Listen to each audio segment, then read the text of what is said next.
Transeuropal is a European-based network of culture centres initiated by citizens and artists. This is a network of culture centres, so it's the mission and its purpose is to really facilitate and support centres to cooperate, to exchange experience and knowledge, and to encourage international collaboration. The fact that this is culture centres that are initiated by civil society, by grassroots, by artists, by people who thought that in this city there is a need for another type of artistic expression and production, and there was spaces that was not used that they could take over or ask for permission depending on the situation. These are former factories to a large extent, or former spaces that's has industrial use, and then that people have taken it over and transformed it into creative spaces. We have 2 meetings per year,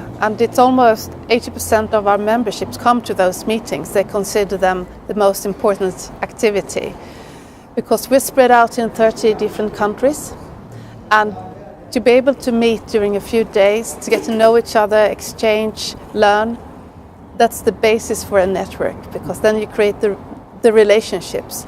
That means that then when you come back, you know the others, you can initiate, can be artistic collaboration, but could be also exchange like we have now on arts mediation or education in their centers.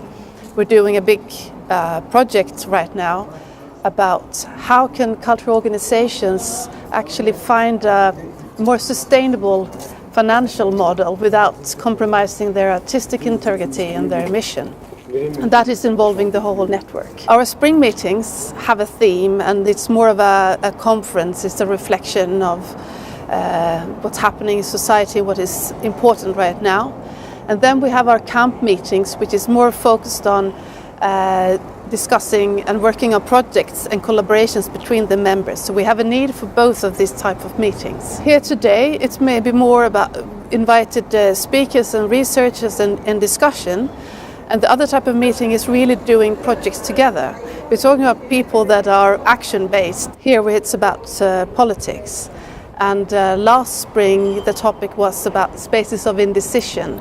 How can you keep those spaces that we have now entered open and flexible, and not becoming a fixed structure that then keep other people out? I think that for many years the culture sector maybe wasn't so engaged or wanted to keep outside. I'm not talking about the whole culture sector.